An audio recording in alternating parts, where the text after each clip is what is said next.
Au moins, vous êtes d'accord pour dire que la 5e République est à bout de souffle, qu'il faut en changer, qu'il faut inventer une 6e République. Oui. Et dans ce cas-là, puisque vous êtes d'accord, elle aurait quelle gueule, la 6e République? Alors, monsieur Mélenchon, je vous en prie. Moi, je pense que la 5e République est d'abord, nous ne sommes plus vraiment en 5e République, car l'actuelle 5e République n'a rien à voir avec celle de 1958. Elle a été vendue comme un régime stable. En vérité, elle a changé 24 fois, dont une par an au cours des 10 dernières années. Oui. Les gouvernements ne sont pas, les ministres clés d'un gouvernement ne sont pas plus stables que sous la 4e République, si vous regardez le turnover des ministres de l'économie. Donc tout ce qu'on nous a dit n'existe pas.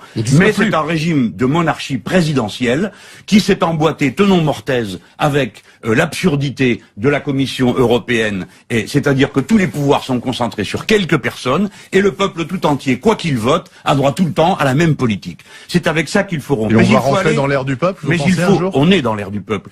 Il faut entrer plus profondément dans le sujet institutionnel, car ce n'est pas qu'une organisation des pouvoirs publics, le changement de constitution. Ça concerne le régime de la propriété, ça concerne le régime des normes juridiques, ça concerne le primat de l'écologie que l'on pourrait introduire dans la Constitution, comme il y a le principe de précaution. On pourrait introduire la règle verte, c'est-à-dire ne jamais prendre plus à la nature que ce qu'on peut lui rendre. Vous en parlez beaucoup dans votre livre. Mais ce que je veux dire essentiellement sur cette affaire, c'est que le fait de devenir constituant forme le peuple lui-même. C'est-à-dire que contrairement à ce que pense monsieur Éric Zemmour, pour moi, le peuple se constitue non pas, le peuple français ne se constitue pas à partir du ventre des femmes françaises, mais à partir de l'école, de la politique et de la République. Et lorsque le peuple devient constituant, il s'approprie collectivement son avenir en définissant les droits qui sont les siens. Il faut donc, par cet acte-là, en quelque sorte, nous allons refonder la France elle-même et l'idéal républicain le mettre en partage dans toute la population. Pour ça,